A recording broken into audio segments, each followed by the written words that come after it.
याद सीधा सवाल संडे स्पेशल में बात चुनाव की, मौजूदा राजनीतिक सूरत हाल की, जो एग्जिट पोल दो राज्यों के चुनावों के कल आए। मैं हरियाणा और जम्मू कश्मीर की बात कर रहा हूं। अगर ये असलियत में एग्जैक्ट पोल में तब्दील हो जाते हैं तो आने वाली राजनीति के मायने क्या होंगे, असरात क्या होंगे, डगर क्या होगी, दशा क्या होगी और दिशा क्या होने वाली है। तो अब आप ये तो जान ही गए होंगे कि कल जो एग्जिट पोल आए उसमें बीजेपी के लिए अच्छी खबर नहीं आ रही। हरियाणा हो या जम्मू कश्मीर, दोनों ही जगह बीजेपी सरकार नहीं बनाती दिख रही है। हरियाणा में 10 साल से सरकार थी बीजेपी की, तो हैट्रिक, थर्ड टाइम लकी नहीं हो रही है बीजेपी। अगर ये एग्जिट पोल असलियत में तब्दील हो जाते हैं 8 अक्टूबर को, और जम्मू कश्मीर, वहां तो और विकट एक परिस्थिति बन सकती है बीजेपी के लिए। वहां पर 10 साल बाद चुनाव हो रहे हैं। 2019 से वहां पर राष्ट्रपति शासन या गवर्नर्स रूल आप कह सकते हैं, राज्य का दर्जा भी छीन लिया गया था बीच में, और अनुच्छेद 370 हटा दिया गया था। बीजेपी के अस्तित्व में आने के 3 बड़े कारणों में से एक को जमीन पर बीजेपी उतारती दिखी थी। वो इनकम्प्लीट प्रोजेक्ट जो था उसे मुकम्मल अंजाम तक पहुंचाती दिखी। तो ऐसे में ये तो गिवन मानकर चलना चाहिए कि इतनी जद्दोजहद जिस चीज के लिए की और उसको जमीन पर उतारा, तो जमीन पर कमल तो खिलना चाहिए। लेकिन जो नतीजे आ रहे हैं, माफ कीजिएगा बल्कि आंकड़े आ रहे हैं, नतीजे तो 8 को आएंगे, वो आंकड़े 90 की विधानसभा, हरियाणा में भी 90 की और जम्मू कश्मीर में भी 90 की, तो बहुमत का आंकड़ा है 46, सिंपल मेजॉरिटी। पर वो छूती नहीं दिख रही है बीजेपी। वही पिछली दफा का जो आंकड़ा था, और वो भी जम्मू तक ही सीमित बीजेपी होती दिख रही है क्या? पर एक बड़ा पर है, ये एग्जिट पोल है। अभी 4 जून को नतीजे आए थे, और उससे पहले 2 जून को, 1 जून को बल्कि, शाम 5 बजे के बाद जो एग्जिट पोल आने लगे थे उसमें तो लग रहा था बीजेपी की बल्ले बल्ले हो गई। 370 पार जी, 400 पार, जो ताल ठोकी थी, जो दम भरा था बीजेपी ने, वही कहते दिखाई दिए थे एग्जिट पोल वाले। औंधे मुंह गिरे। बीजेपी अपने दम पर 240 सीट लेकर आ पाई, कोई 370 पार नहीं हुआ। तो कहानी रिपीट तो नहीं हो जाएगी, और बीजेपी की उम्मीदें इसी पर टिकी हुई हैं क्या? या दरअसल कांग्रेस जो इन रोड्स बनाए थे, जिन मुद्दों पर, बेरोजगारी उसमें एक बड़ा मुद्दा था, हरियाणा में इसे जवान से जोड़ दिया गया, अग्निवीर, अग्निपथ जो स्कीम है उससे जोड़ दिया गया।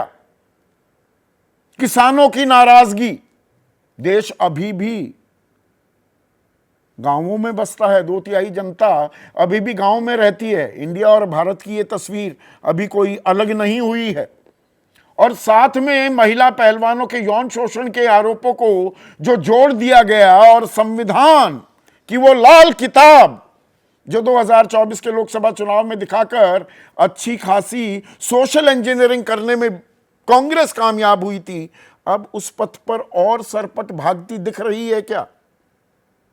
क्योंकि हरियाणा में 10 साल बाद सत्ता में वापसी, और जम्मू कश्मीर में नेशनल कॉन्फ्रेंस के साथ वो सरकार बनाते दिख रहे हैं। अब तो पीडीपी भी कह रही है हम दे देंगे समर्थन। कई जगह 40 तक आंकड़ा सिमट रहा है, वही 46 तक नहीं जा रही है एनसी और कांग्रेस। तो पीडीपी साथ आ जाएगी कि बीजेपी की सरकार नहीं बनने देंगे।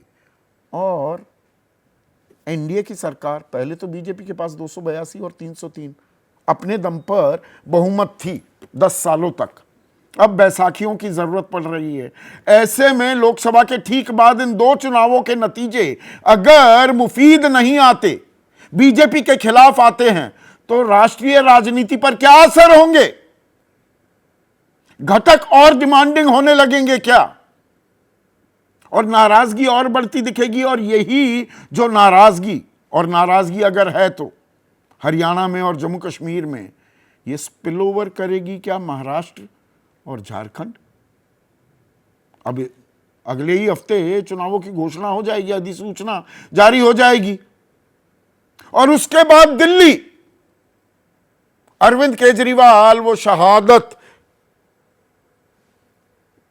का नैरेटिव गढ़ रहे हैं, विक्टिम सिंड्रोम दिखा रहे हैं, अपना बंगला छोड़ रहे हैं, एक और बंगले में ही गए हैं, ये अलग बात है, पर त्याग की मूर्ति बनकर वो दिखाने की कोशिश कर रहे हैं। तो दिल्ली फिर अगर जीत जाती है आम आदमी पार्टी, वो भी 15 फरवरी से पहले चुनाव होने हैं, तो दिल्ली से ऊपर उत्तराखंड के अलावा जितने राज्य हैं, हरियाणा हो, पंजाब हो, हिमाचल हो, जम्मू कश्मीर हो, वो बीजेपी के हाथ से बाहर निकलते दिखेंगे।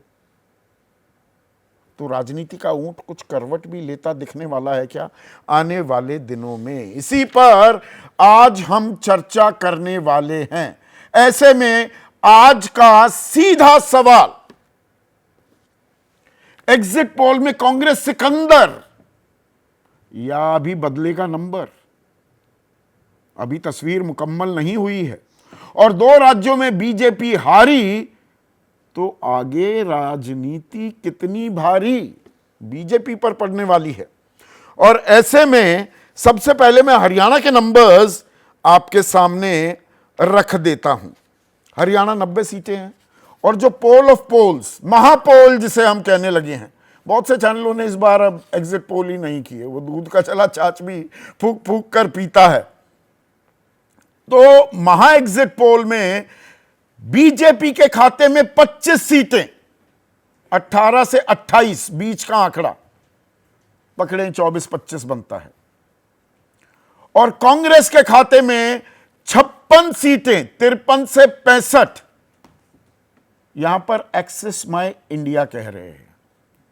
एक्सेस माय इंडिया यानी कि प्रदीप गुप्ता, देश के सबसे बड़े चुनावी विश्लेषक, 94% स्ट्राइक रेट था इनका। लेकिन ये देश भी, कुछ लोग विचित्र कहेंगे, कुछ इसे पोएटिक जस्टिस भी कह सकते हैं, कि सराखों पर भी बिठाता है देश, तालियां भी खूब बजाता है जब आप ठीक होते हैं, पर गालियां देने में भी पीछे नहीं हटता है जब आप गलत हो जाते हैं।